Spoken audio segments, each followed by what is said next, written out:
삼교리고 사주의 일진사주 명리학 제2107강 시작하겠습니다. 오늘은 양력으로 2024년 8월 13일이고요. 음력으로는 2024년 7월 10일입니다. 오늘 명시 갑진년 인신월 기후일이 되겠고 일진은 기후가 되겠습니다. 자, 사주를 분석함에서 제일 중요한 것은 8글자 중에서 일간이 어떤 일간이냐가 제일 중요하고요. 다음으로 그 일간이 어느 원령에 태어났느냐 이걸 놓고 사주를 분석하게 됩니다. 일간이라고 하는 것은 그 사주의 주인공과 같은 것 또는 나라의 임금관 같은 것이기 때문에 제일 중요하고요. 그래서 그 일간의 특성을 아는 것이 그만큼 중요합니다. 다음으로 그 일간이 어느 원령, 이 원령이라고 하는 것은 주인공이 태어난 환경, 주인공이 살고 있는 배경과 같다라고 해서 다른 글자에 비해서 일간과 원령을 그만큼 중시하는 것이고요. 일간과 원령의 특성을 알면 벌써 50%는 먹고 들어간다 이렇게 생각하시면 되겠습니다. 그만큼 일간과 원령이라고 하는 것은 굉장히 중요한데 오늘 일간 기라고 하는 천간이 일간이 되겠습니다. 기라고 하는 천간 10개의 천간 중에서 6번째 천간이 될 것이고요. 오행으로 구분하게 되면 토가 됩니다. 어저께 무토 마찬가지로 기토 또한 토가 되는 것이고 물상으로 보게 되면 흙이 되는 것이다. 또 목이라고 하는 것은 따뜻한 온기, 화라고 하는 것은 뜨거운 열기, 금이라고 하는 것은 숙살의 기운, 서늘한 기운, 수라고 하는 것은 차가운 냉기 이렇게 말했는데 토라고 하는 것은 목화 금수를 갖다가 연결시켜주고 조장시켜주고 억제시켜주는 역할을 하기 때문에 이 목화 토 금 목화 금수의 기운을 모두 가지고 있다라고 봐도 과언이 아닙니다. 또 계절로 봤을 때 목이라고 하는 것은 봄이 되는 것이고 화는 여름, 가을은 겨울, 가을은 금은 가을이 되는 것이고 수는 겨울이 되는 것이죠. 토라고 하는 것은 환절기가 된다라고 하는 것도 말씀드리겠습니다. 그래서 지지로는 진술, 축미, 월 같은 경우가 다 환절기가 해당이 되죠. 토라고 하는 것은 그러한 것이고 그 다음에 이 토라고 하는 것을 이제 방위로 놓고 보게 되면 사우에 기상을 한다고 해서 동서남북에 물론 정동, 정남, 정서, 북쪽은 아니라 하더라도 모두 관장을 하는 것이 바로 토가 된다. 그래서 토라고 하는 것은 환절기면서 그래서 직업적으로는 중개업 같은 것을 잘하는 특징을 가지고 있습니다. 이거는 무토일간뿐만 아니라 기토일간도 마찬가지 그런 것. 색깔로는 노란색이 주관하는 색깔이 될 것이고요. 인의 예, 지신이라고 하는 오상으로 봤을 때 토라고 하는 것은 믿음을 뜻하게 된다. 믿음이라고 하는 것은 신뢰를 말하죠. 신뢰. 땅이라고 하는 것은 항상 고정되어 있고 움직이지 않아야 됩니다. 땅이 움직이거나 싱크홀이 생겨서 토가 푹 꺼진다거나 하게 되면 그거는 난리가 나는 것이죠. 그래서 토라고 하는 것은 믿음, 신뢰. 그래서 토일간들, 무토일간들, 기토일간들 또는 사주의 토가 용신이라든가 토가 희신인 사람들이 대체적으로 후중하고 온유독실을 하고 또 신뢰를 중시하는 그런 사람들이 많이 있다 이렇게 보시면 되겠고 토라고 하는 것은 주관하는 신은 구진이라고 하는 것인데 저도 이거 구진은 보지 못했습니다. 상상 속의 동물이 될 것입니다. 자, 그래서 토라고 하는 것은 무토가 됐건 기토가 됐건 이러한 특징을 가지고 있게 되고요. 기토의 특징을 알려면 이제 기토가 음토이냐, 음과 양으로 나눠서 음토이냐, 기토이냐를 놓고 봐야 되는데 기토라고 하는 것은 음토가 됩니다. 반대로 어저께 공부했던 양토가 있었습니다. 바로 무토죠. 그래서 원래 토라고 하는 것은 오행이 다시 음과 양으로 구분하게 되면 무토라고 하는 것은 양토가 되는 것이고요. 양토. 그다음에 기토는 음토가 되면서 음양의 차이가 있다라고 하는 것. 근데 음양의 차이가 별거 아닌 것 같지만 이 음량의 차이로 인해서 성질이 크게 달라지게 되죠. 사람이라고 하는 것도 남자가 있고요. 여자가 있는데 남자의 성격하고 여자의 성격하고 똑같습니다. 같은 사람이라 하더라도 성향 자체가 달라지죠. 어저께 공부했던 무토라고 하는 양토는 어떤 토? 물상으로 보게 되면 고황토라고 해서 산이라든가 산맥 같은 개념으로 볼 수 있죠. 작은 개념이 아니라 큰 개념의 토가 되고 후중하고 두터운 그러한 토가 됩니다. 그래서 무토라고 하는 것은 어떻다? 신왕하게 되면 반드시 간목으로서 소토 내지는 소벽해야지만 무토로서의 용도 쓰임이 생긴다라고 말씀을 드렸고요. 기토라고 하는 것은 작은 전원토에 해당이 되죠. 전원토라고 하는 것은 다른 말로 담장토라고 하는 담장 안에 있는 작은 텃밭 같은 개념, 작은 정원 같은 개념, 정원 안에 작은 화초, 작은 작물 이런 것이 심는 것이 되고, 분토라고 해서 화분 속에 담겨져 있는 작은 토를 말하기도 합니다. 그래서 무토는 좀 고황하고 큰 개념의 토라고 하면 기토는 작은 토이기 때문에 기토라고 하는 것은 신왕해도 간목이라든가 을목 같은 관사를 치용하는 것은 그다지 좋아하지 않고, 기토를 여러분들이 생각할 때는 뭐를 어떻게 생각한다?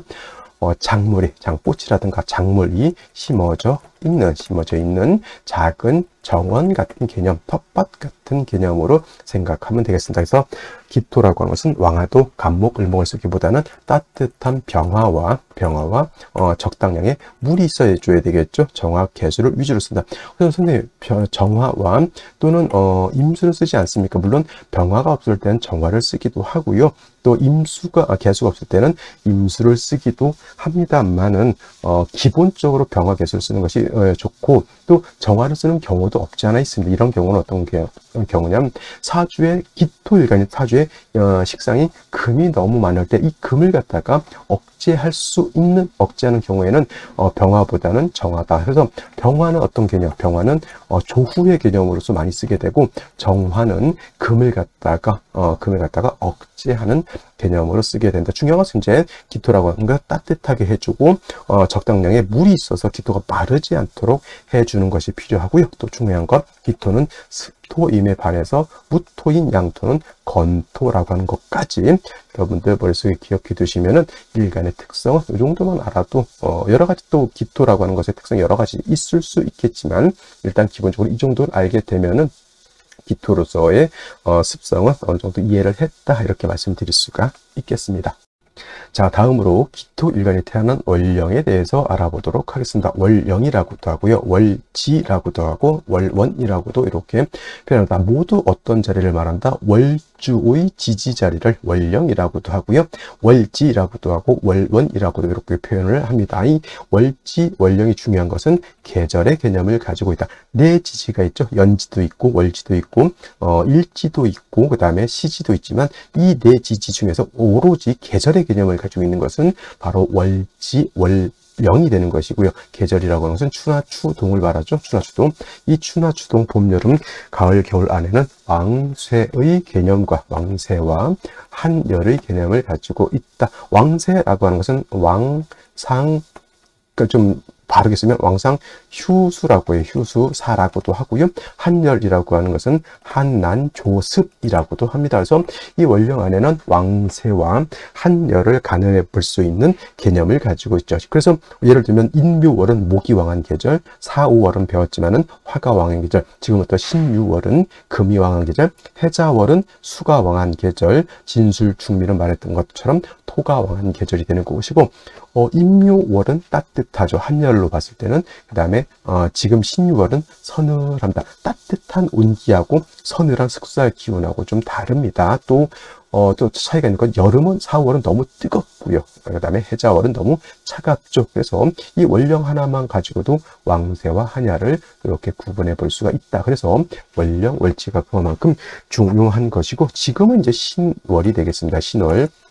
신월이라고 하는 것, 절기는 입추가 되면서부터 신월이 되는 것이고, 신월은 입추와 처서로 이렇게 구분이 되어 있다라고 볼 수가 있죠. 이제 이 신월이 되면서 신유, 술, 서방으로, 서쪽 방향으로 이제 완전히 넘어오게 되고, 이때는 가을이 됩니다. 지금의 신월은 초추라고도 하고요. 그 다음에 유월은 중추, 우리 추석할 때 중추지절 이렇게 표현하죠. 그와 같이 중추라고 하고, 그 다음에, 신유, 술월 같은 경우에는 모추라고도 하고, 만주, 늦을 만자, 그 다음에 끝, 개자를 써서 개주라고도 합니다. 다 모두 가을이라고 하는 것이고, 금이 왕한 금왕절이다라고 하는 것. 신월, 지금 신월은 금의 임관지가 돼서 왕하고요. 그 다음에 유월은 금의 제왕지가 되니 신유월이 12달 중에서 가장 왕한 계절이다라고 볼 수가 있죠. 자, 금이 왕하다라고 하는 것은 뭐냐면 금은 목을 극하게 되어 있습니다. 그래서 금이 왕하면 왕할수록 목은 약해질 것이고 또 금은 금생수하겠죠. 금이 왕해지게 되면 뭐는 왕해진다? 수도 같이 왕해지게 된다. 근데 또 토생금 하죠. 금이 왕해지면 왕해질수록 금을 생해주는 토라고 하는 기운은 약해지게 되어 있습니다. 그리고 금이 왕할 때는 화토가 그래서 약해 병사묘지 신유술월의 화토는 그래서 포태법으로 병사묘지로 이렇게 진행하게 되는 겁니다. 병사묘 묘지 이렇게로 진행하게 되는 것이죠. 오늘 일간 기토일간입니다. 기토일간 음토죠. 전원토라고 말씀을 드렸고요. 이렇게 금이 왕할 때 기토, 어저께 무토도 마찬가지겠지만은 토가 금이 왕할 때는 역시나 토생금에서 내가 생한다라기보다는 내가 약한데 식상이 왕해지게 되면 나를 갖다가 설계하는 것이 과다해지겠다. 쉽게 말하면 신약하다라고 하는 것이 관건이 됩니다. 이때 금이 다시 많아지게 되면 일간 기토가 너무 약해지게 되니까 이때는 보다 일간 기토를 생조해 주는 것이 필요하죠. 그래서 제가 아까 말씀드렸던 것처럼 기토일간이 왕할 때는 뭐 여러 가지 쓸 수 있겠지만 기본적으로 병화, 개수를 쓴다라고 하는 뜻은 뭐냐면 병화는 기토를 따뜻하게도 해주지만 약한 기토를 갖다 생조해주는 역할을 한다. 그래서 신월은 병화를 쓸 수도 있지만은 금이 많아지게 되면 이때는 정화도 쓸 수 있다. 병화로서는 조후하는 것이고 정화로서는 금을 갖다가 억제한다.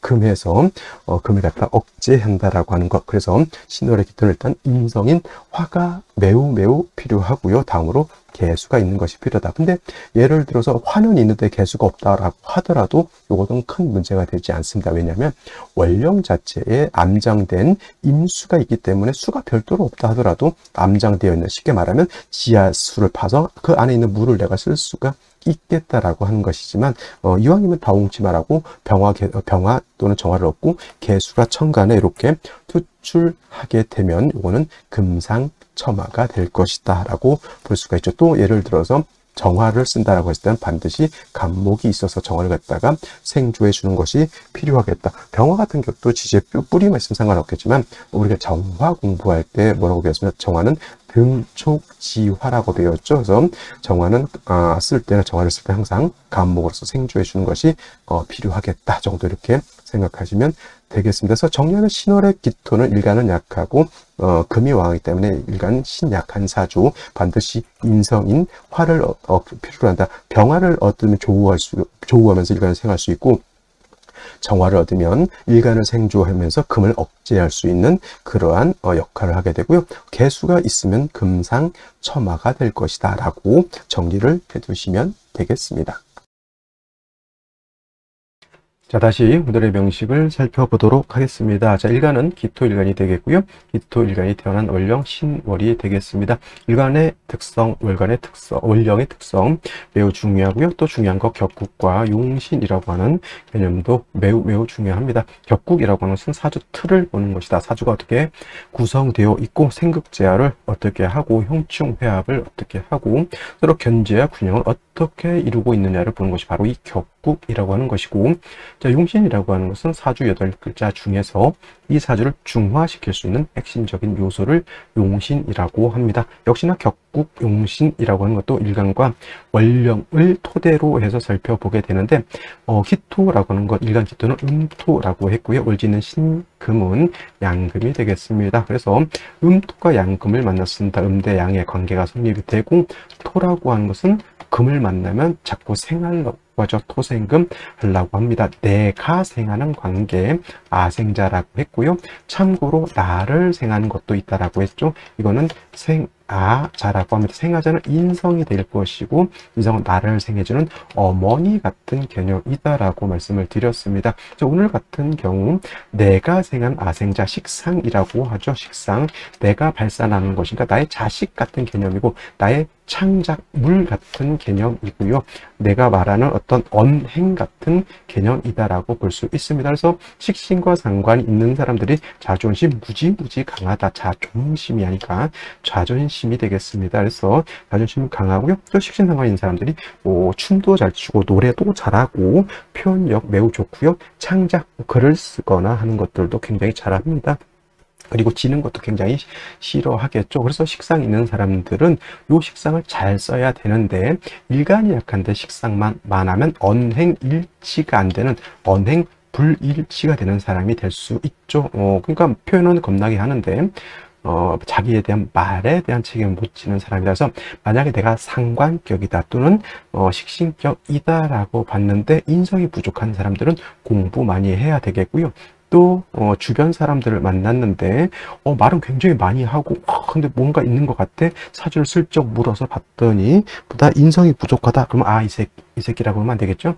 이 사람은 언행불일치가 있는 사람이니까 너무 가까이 해서는 안 되겠구나, 이렇게 생각하면 되겠고요. 우리 아이를 낳는데 식신격 상관격이었다 이렇게 봐서는 얘는 어렸을 때부터 뭐 공부를 좀 진득하게 시키고 자기 말에 대한 책임을 질 수 있도록 교육을 시켜야겠구나, 이렇게 생각하면 되겠습니다. 자, 식상이라고 하는 것 다시 둘로 구분해 볼 수 있습니다. 식신과 상관으로 이렇게 구분해 볼 수 있는데, 식신이라고 하는 것, 일간과 상과의 관계가 양대 양의 관계 또는 음대 음의 관계가 성립이 돼서 음양의 조화가 맞지 않으면 식신이라고 하고요. 상관이라고 하는 것은 일간과 상관과의 관계가 양대 음의 관계, 음대 양의 관계가 성립이 되면 얘는 상관이라고 표현하죠. 오늘 같은 경우 음토가 양금을 받기 때문에 식신이 아니라 상관격이 되는 것이고,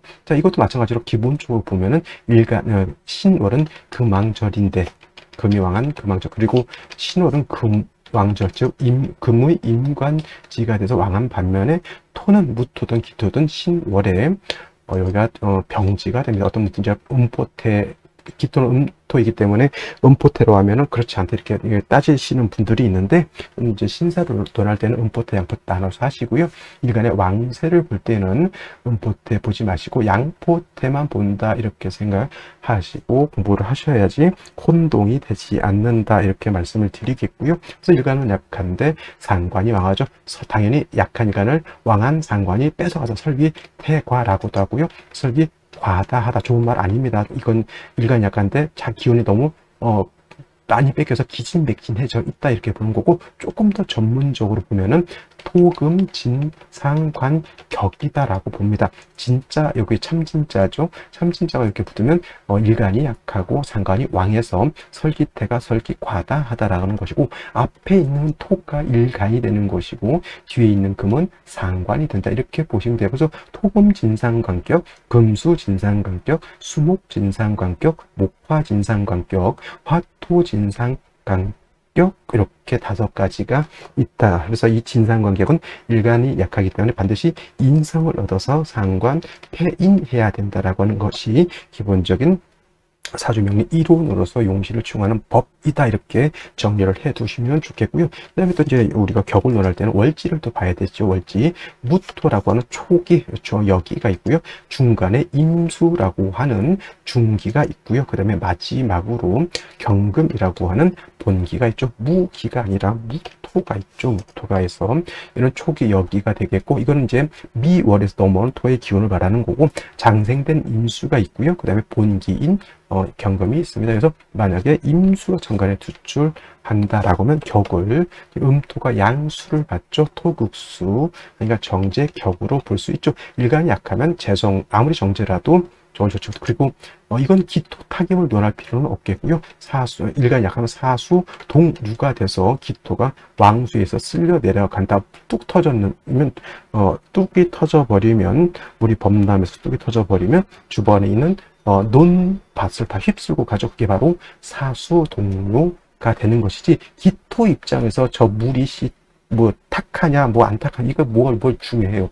임수 입장에서는 그게 중요할 수 있겠지만, 당장 내가 그 왕수에 쓸려서 내려가게 되면 당연히 좀 탁해지는 것이 당연한 것이죠. 그래서 이거는 입장에 따라서 사수동류로 볼 것이냐 기토 타김으로 볼 것이냐 이렇게 봐야 되는 것이지, 무조건 임수가 기토 맞다고 해서, 기토가 임수 맞다고 해서 기토 타김으로 볼 필요는 있다 없다라고 하는 것을 말씀을 드린 겁니다. 그래서 신월에 기토가 태어나게 되면 두 가지 격, 기본적으로 상관격에, 그 다음에 토금 진상관격, 상관폐인이라는 경우 기본적으로 알아두시면 좋겠고요. 임수투출하게 되면 역시나 정제격의 신월의 가을에 물이 많아지게 되면 한습해진다. 이것까지 여러분들 기억해 두시면 뭘 할 수 있다? 용신을 구하는데 도움을 받을 수 있다. 자, 월간 먼저 보게 되면 신중에 있는 임수 투출되어 있으니 이건 상관격이 아니라 정제격의 상관생제의 틀은 갖추었으나 일간이 약하기 때문에 설기태가 한습해져 버린 그런 구조, 화를 빨리 보는 것이 필요한데 일지에서 뭐를 봤습니까? 유금을 얻었습니다. 유금. 안 그래도 상관 때문에 기진맥진인데 유금까지 있으니까 이 두 XX들이 일간의 기운을 더 뺏어가서 재성을 만들어가지고 재성이 기토를 갖다가 확 쓸어버리는 그런 구주의 사주가 구성되어 버렸고요. 그 다음에 연간의 간목이라고 하는 것이 있는데 그나마 기토가 조금 한번 버텨보려고 노력을 하고 있는데 정관 간목이 나를 갖다 공격해서 그나마 남아있는 모래 자락도 다 쓸고 지나가 버렸다. 이렇게 보시면 되겠죠. 정제가이니까 좋고 정관이니까 좋은 것이 아니라 좋은 정제도 좋은 정관도 내가 감당할 수 있어야 좋은 것이지 무조건 좋다 이렇게 보면 돼야 절대 안 된다. 다행인지 불행인지 연지에 진토가 있어서 간신히 이렇게 뿌리를 간신히 두고 있습니다. 엄지손 또 반도 아니고 엄지손 또 3분의 1 정도가 이렇게 뿌리를 두고 있는데 이건 거의 뭐라 그러죠? 극신약한 사주 되어 있습니다. 반드시 생시에서라도 인비를 얻어야 되죠. 이거 두 가지 다 얻는 게 더 좋죠. 인성을 얻어서 조후해야 되고요. 비겁을 얻어서 기토의 뿌리를 만드는 것이 좋습니다. 그래서 오늘 같은 경우 어떤 데서 태기를 낸다, 생시를 어떻게 되는 거 겁나게 좋다 이렇게 하면은 물론 생일 좀 다 보겠지만 3주까지만 놓고 봤을 때는 이거는 매우 조금이 아니죠. 매우 조금 말이 안 되죠. 매우 극신약한 사주임에도 불구하고 더욱더 한습해져 있다 이렇게 보는 겁니다. 좋을까요 나쁠까요? 판단을 여러분들이 하시기를 바라고요. 생시 보면서 설명드리도록 하겠습니다. 자, 생시 보도록 하겠습니다. 제일 먼저 갑자시 보도록 하죠. 자, 화가 굉장히 필요한 구조인데 생시에서 자수를 보고요. 간목을. 자수는 뭐예요? 임수가 더욱 왕해졌죠. 이 임수는 뭐예요? 진에 통근하죠. 신에 통근하죠. 유금의 생을 받죠. 자를 받았죠. 요 중간에 유금이 있으면 이거는 신자진 수국이 된다 안 된다? 된다 이렇게 볼 수 있죠. 그럼 완전히 이거는 기토는 왕수에 의해서 쓸려 내려갔다 사수 동류가 됐다 이렇게 보여요. 사수 동류가 뭐예요? 모래사자죠. 모래가 물과 함께 쓸려 내려간 것을 말합니다.